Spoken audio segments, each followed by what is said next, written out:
আপনাদের সাথে শেয়ার করব আপকামিং যারা টেট 1 এবং টেট 2 দিচ্ছ তাদের উদ্দেশ্যে। দেখো এখন টেট 1, টেট 2 কবে হবে আমরা জানা নেই। তো মূলত আমাদের কিছু কাজ আমরা করতেই হবে। সেটা হলো আমাদের প্রতিনিয়ত কি করতে হবে? স্টাডি চালিয়ে যেতে হবে। কন্টিনিউ আমাদের স্টাডি কি করতে হবে? চালিয়ে যেতে হবে। ঠিক আছে? কন্টিনিউ আমাদের চালিয়ে যেতে হবে এবং সেকেন্ড যেটা আমাদের সবার কাছে কিছু না কিছু নোট আছে, যেটা ইনস্টিটিউশন রিলেটেড হোক বা মানে সেলফ স্টাডি রিলেটেড যাই নোট করেছো সেটা রোজ 1 ঘন্টাও হোক 2 ঘন্টাও হোক, যে যতটুকু পারো রোজ কিছু না কিছু পড়ার চেষ্টা করবে। তাতে কি হবে? তোমার যে আগের পড়াগুলি এগুলি মনে থাকে এবং এতে কোনো গ্যাপ যাতে না পড়ে ওইদিকে লক্ষ্য রাখবে। এবং যেদিন ইচ্ছে করবে না পড়ার জন্য সেদিন তুমি কি করবে? সেদিন যেহেতু আমরা রোজই মোবাইল নিয়ে বেশি টাইম স্পেন্ড করে থাকি, তো মোবাইলে যে টাইম স্পেন্ডটা করবে এটা কি করবে?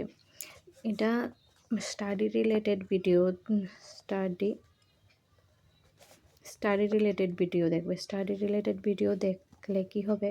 তোমার অনেকটাই অভিজ্ঞতা হবে এবং যতটুকু পারবে এই স্টাডি রিলেটেড ভিডিওর মধ্যে মক টেস্ট দেওয়ার চেষ্টা করবে।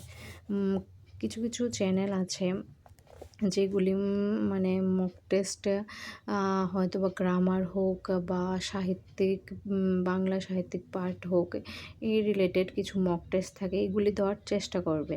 এতে তোমারও একটা বোরিং প্যাটার্নে পড়ার থেকে একটা ইন্টারেস্টিং জিনিস তোমার কাছে লাগবে।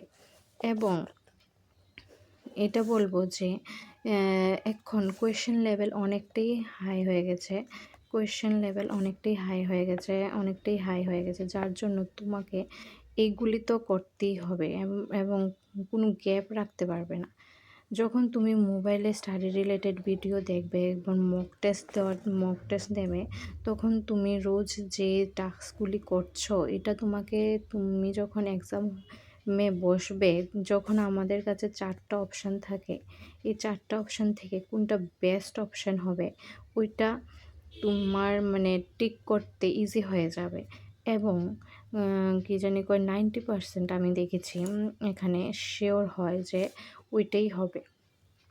তো এটা আমি আমার অভিজ্ঞতার দ্বারা বুঝেছি এবং আমি ভেবেছি তোমাদের যারা মানে এক্সাম দেবে, টেট 1 হোক বা টেট 2, এটা যদি ফলো করো অনেকটাই তোমাদের বেটার হবে।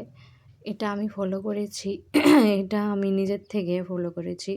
যারাই সেলফ স্টাডি করো তারা এই জিনিসগুলি ফলো করতে পারো। Thank you.